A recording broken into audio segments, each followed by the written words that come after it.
Growing up, the factory was just another member of our family, its hum and buzz as familiar as any relative's voice. Dad started it when I was just a toddler, building it from scratch into a name that every local grocery store wanted on their shelves. After he passed, it was up to me and my brother David to keep the wheels turning. "Gina, you ready to step up? This isn't kid stuff," David had said on the day we took over.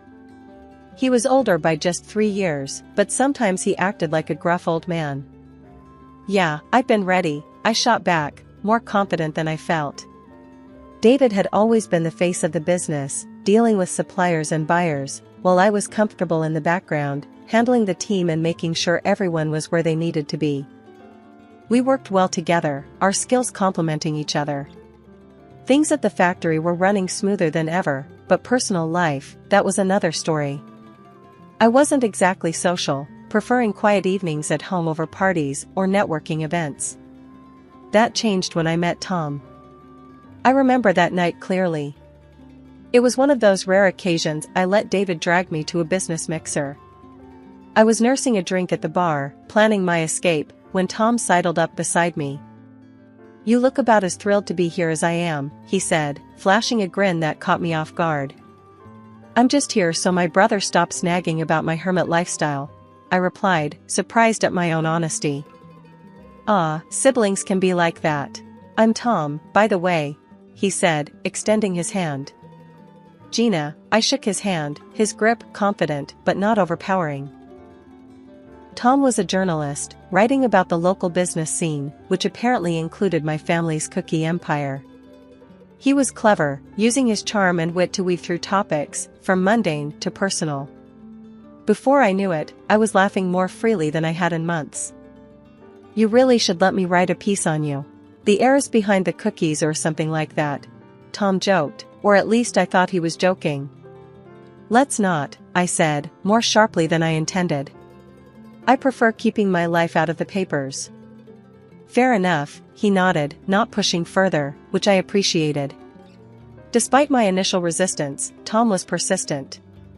He sent me messages, light and teasing at first, gradually becoming more frequent and personal.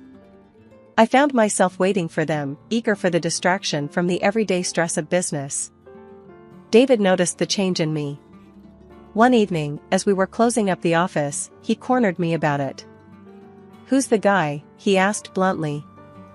"What guy?" I tried to keep my face neutral. "Don't play dumb. You've been smiling at your phone like it's a love letter. Spill it." "It's Tom, the journalist from the mixer. We've been talking," I admitted, bracing for his reaction. David frowned, his protective instincts flaring up. "Just be careful, Gina.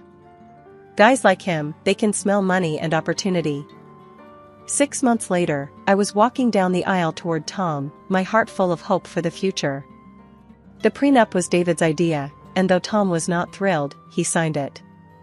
It was just a piece of paper, I told myself, a precaution that we'd never need.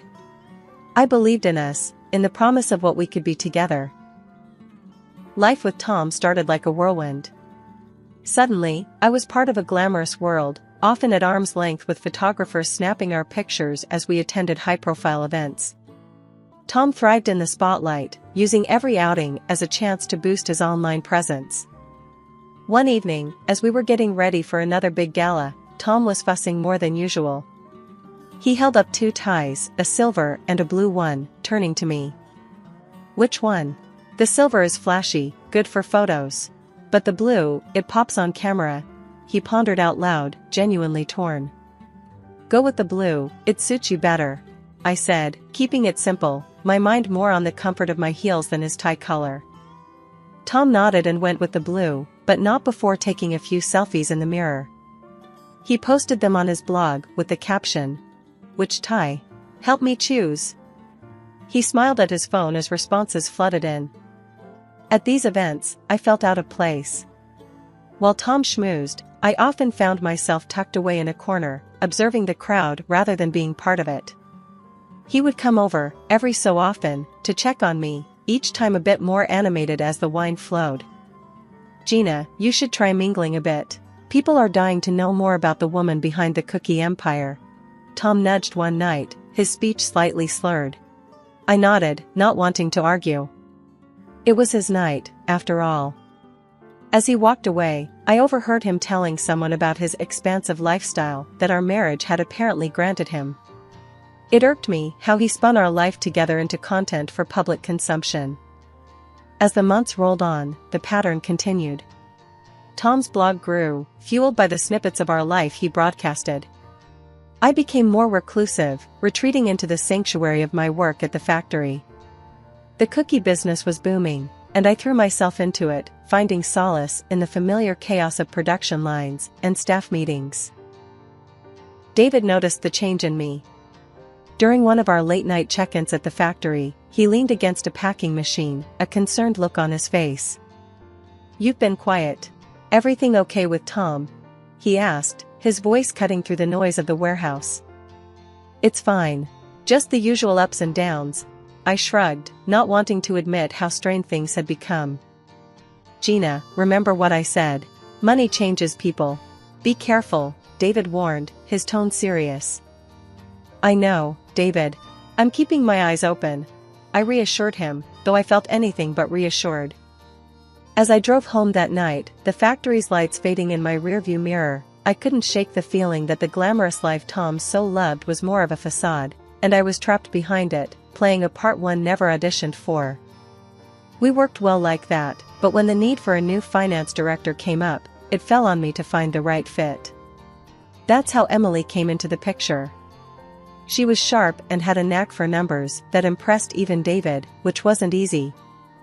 Soon enough, she was not just crunching numbers at work, but also a regular at our home during the late-night strategy sessions David and I held.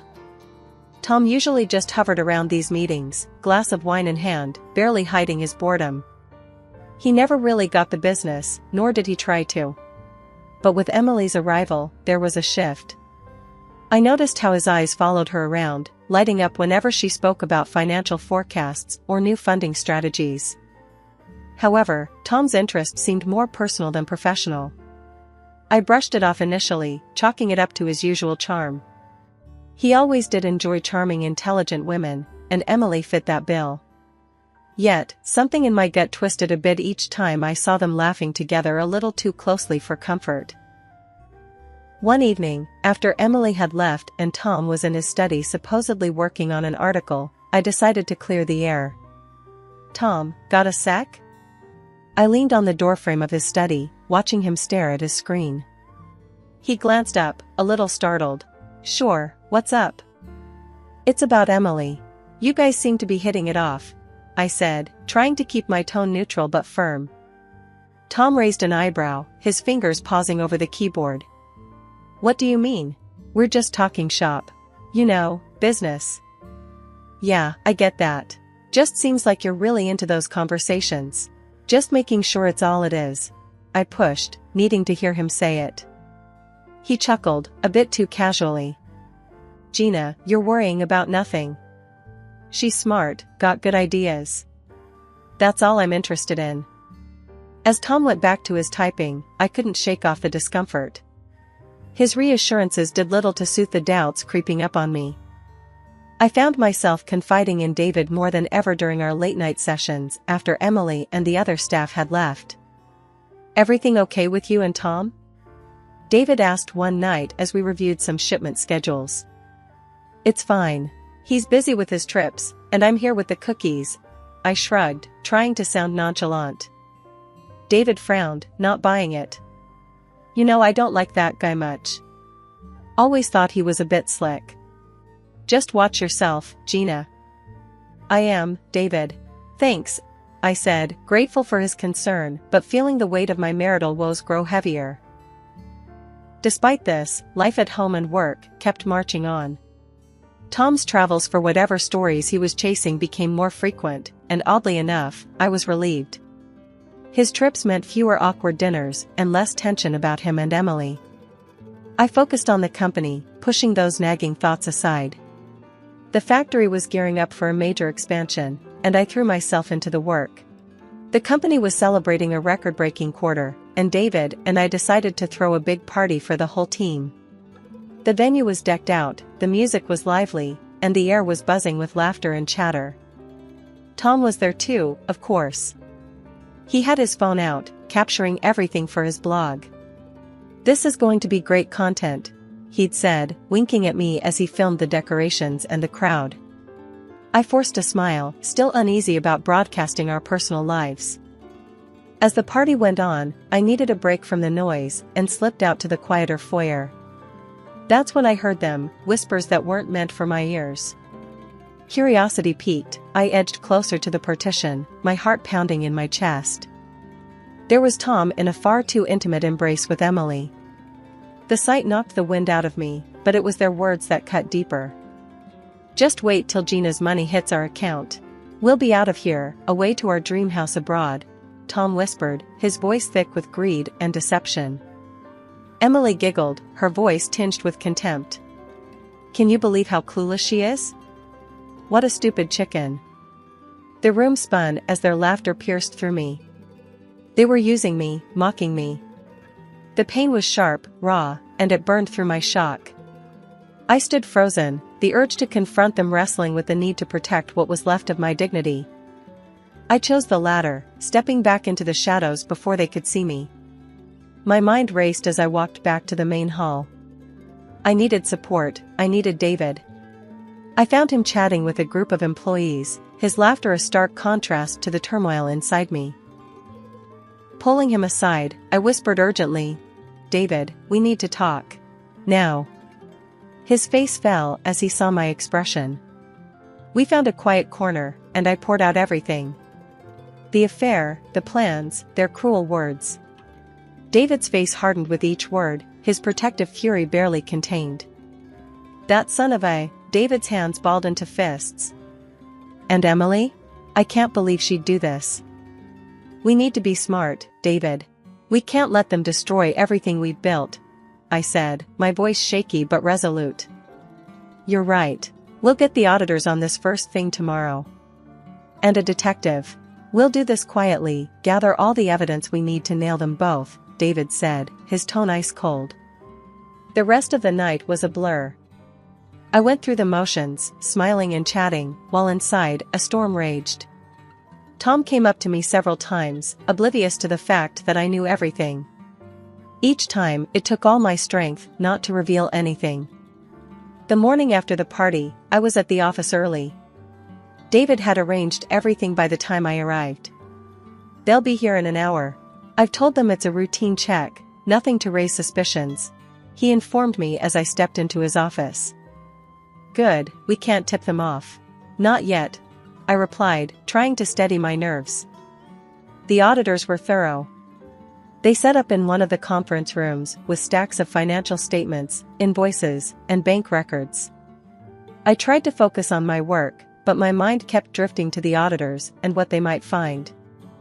Around mid-afternoon, one of the auditors called us into the conference room. "We need to discuss our preliminary findings," he said, his expression grave. The room felt suddenly too small, the air too tight. "What is it?" David asked, his voice tense. The lead auditor spread out several documents on the table. "We found numerous irregular transactions. Large sums have been transferred to an external account over the past few months. Here, and here." He pointed to the highlighted lines on a bank statement. I felt a chill run down my spine. "Whose account?" I managed to ask, bracing myself for the answer. "It's registered under Thomas Landon," the auditor replied, looking from me to David. My worst fears confirmed, I fought to keep my composure. "What about any links to Emily Rogers?" I asked, my voice barely a whisper. "We're still looking into that, but given the patterns, it's likely we'll find a connection," the auditor answered. The next few days were a blur of meetings with lawyers and more sessions with the auditors. Each new piece of evidence was a stab in the heart, but also a building block towards the fortress of my revenge. I knew I had to be strong, for myself and for our family's company. As the auditors wrapped up their investigation, the private detective David had hired came in with his findings. He laid out photographs and receipts on David's desk, pictures of Tom buying a luxury car and expensive jewelry, not for me but for Emily. And there's more, the detective said grimly. They booked tickets to Mexico, 4 months from now. Looks like they plan to drain your accounts and run. David and I exchanged a glance, the final pieces clicking into place. He's also signed a contract with a major media company in Mexico, the detective added. The betrayal was deeper than I had imagined. Not only was Tom stealing from me, but he was also planning a whole new life with Emily, funded by the money he took from my company. Armed with this information, we finalized our plan. Legal and financial traps were set quietly, ensuring that when Tom and Emily tried to make their move, they'd find themselves with nowhere to go. The end of the year was approaching, and it brought with it the perfect opportunity to set my plan into motion. I decided to host a pre-Christmas celebration for the company. It was an annual event, typically a time for cheer and toasts, but this year, it was the stage for my carefully crafted retribution. The venue was a well-known restaurant, beautifully decorated with twinkling lights and festive garlands. Employees milled around, laughing and chatting, completely unaware of the drama about to unfold. Tom arrived, looking as dashing as ever and completely oblivious to my plans. He went straight to work, filming the decorations and guests, broadcasting live to his blog followers. Looking stunning, babe, Tom said, coming over to give me a quick peck on the cheek before returning to his video. Thanks, Tom. Make sure you get good shots, I said, my tone light, masking the storm inside. The evening progressed smoothly, and after dinner, it was time for the main event. I took the stage to give the annual awards to the employees. This was it. My heart was pounding as I called Emily up first. Let's hear it for Emily Rogers, everyone. This year's standout employee, I announced, my voice steady as applause filled the room. Emily beamed as she walked up, clearly pleased by the recognition. I handed her a beautifully wrapped gift box. Open it later, I whispered, and she nodded, oblivious to the trap. After a few more awards, it was Tom's turn. I saved him for last, making sure the cameras were still rolling. And now, for a special recognition. Tom, could you join me up here? I called out, my voice echoing through the room. Tom looked surprised but pleased as he made his way to the stage. What's this about? He whispered, as he joined me under the spotlight. Just a little something to show my appreciation, I said, handing him a similar gift box. Why don't you open it now, for everyone to see? Tom, ever the performer, played up his curiosity for the cameras, tearing into the wrapping paper. The moment the contents were revealed, his face went white. Divorce papers and photos of him with Emily. The room fell silent, all eyes on Tom. His mouth opened and closed, but no words came out. He looked around, desperate, but there was no escape. And Emily, why don't you open your gift now too? I called out, my voice clear and strong. With shaky hands, Emily opened her box, pulling out receipts for the car Tom bought her, along with bank statements detailing the stolen money. Tom, usually so composed and confident, stood frozen. The live cameras, still broadcasting to his blog, captured every moment of his disgrace. There was nowhere for him to hide, no narrative he could spin that would undo the truth laid bare before his audience. I took a deep breath and addressed the room. Ladies and gentlemen, what you're witnessing tonight is not just a revelation but a betrayal of the worst kind. I began, my voice steady but charged with emotion. For years, this man, I pointed to Tom, and his accomplice, my gaze shifted to Emily, have been siphoning funds from our company. They planned to flee to Mexico, thinking they could escape the consequences of their actions. The silence was palpable, the crowd hanging on every word. Tom, regaining some of his wits, blurted out in a desperate attempt to deflect the blame. It was all her idea. She seduced me into doing this. The accusation seemed to snap Emily out of her shock. She stormed onto the stage, her face contorted with rage. You liar! You came to me with the plan. You said we'd be free and rich. She lunged at him, her hands flying as she slapped and scratched, her voice piercing the stunned silence. The scuffle on stage was chaotic, with Tom trying to deflect Emily's blows and defend himself, both verbally and physically. The spectacle was not just being recorded but streamed live, drawing a massive online audience. David came up beside me, placing a reassuring hand on my shoulder. He then stepped forward, his voice booming over the microphone, cutting through the cacophony. "Enough," he shouted. "The police are already on their way. Both of you will face charges for fraud and theft. The evidence is overwhelming, and justice will be served." The police arrived minutes later, their entrance adding to the drama.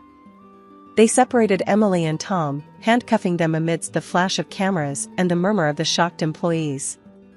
This whole ordeal, broadcasted live, was a spectacle no one could have anticipated, drawing viewers from all over. As the police led them away, the room burst into whispers and murmurs, the employees processing the night's shocking events. I stood there, amidst the chaos, feeling a mix of relief and profound sadness. What had started as a festive celebration had turned into a public unveiling of betrayal. The live feed was still running, and I realized the camera was focused on me. Gathering my composure, I addressed the audience directly. "Thank you for your support. Tonight was about bringing the truth to light, no matter how painful. We will rebuild, and we will emerge stronger." The support was immediate and overwhelming. Comments poured in, messages of solidarity and encouragement flooding the live feed. People praised my courage and even suggested I start my own blog to share my side of the story. David squeezed my shoulder. "You did what you had to do, Gina. It's over now." But as I looked around at the remnants of the evening, the decorations that now seemed garish, the empty stage that had just hosted a confrontation, I knew it wasn't over. This was just the end of a chapter. There was much to do, relationships to mend, and a company to heal. I filed for divorce immediately and sued Tom for the financial havoc he'd wreaked through his deceit and fraud. The court ruled in my favor, and Tom was ordered to pay a hefty sum in compensation, money that would help stabilize the company's finances and ensure our employees didn't suffer because of his greed. Emily's fate was sealed in court. She was convicted of embezzlement, had to return all the stolen funds, and lost her financial license. The industry ban was the final nail in her professional coffin. Meanwhile, Tom's life unraveled spectacularly. The Mexican media company he'd planned to escape to terminated his contract when they caught wind of his criminal activities. No one else wanted to touch him, his reputation toxic and his professional network crumbled. His followers abandoned him, disgusted by his actions, forcing him to shut down his blog.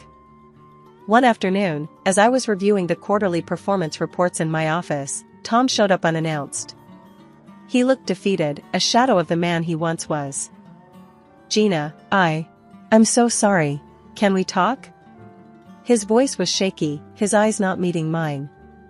I stood firm, the memories of his betrayal still fresh. "There's nothing to talk about, Tom. You should leave," I said sternly. "Please, Gina. I've lost everything. I just need a chance to explain," he pleaded, taking a step closer. I didn't budge. "You had your chances, Tom. Now, if you'll excuse me, I have a business to run." Without waiting for his response, I called security. "Please escort Mr. Landon out." He was just leaving. Watching him being led away, I felt a chapter firmly closing behind me. I turned back to my desk, where the future lay, a future that was looking brighter each day. David came into my office, having heard about Tom's attempt to see me. "You okay?" he asked, looking concerned. "I'm fine, David. Better than fine, actually," I replied, a genuine smile spreading across my face. "It's over, and I'm ready to move forward." "That's the spirit," David said with a grin. "Speaking of moving forward, how's the blog idea coming along?" I nodded enthusiastically. "Actually, I'm thinking bigger. A video blog or vlog. To connect directly with our customers and share our journey. Transparency, recovery, innovation, make it a platform for dialogue." David's eyes lit up. "Brilliant idea. It puts a face to the name, makes it personal. Let's not just bounce back, let's leap forward." As the vlog took shape, I felt a renewed sense of purpose. I was not just rebuilding a company, I was creating a community. Each video we posted built more engagement, more support. People appreciated the honesty and the efforts we were making to ensure such betrayals never happened again.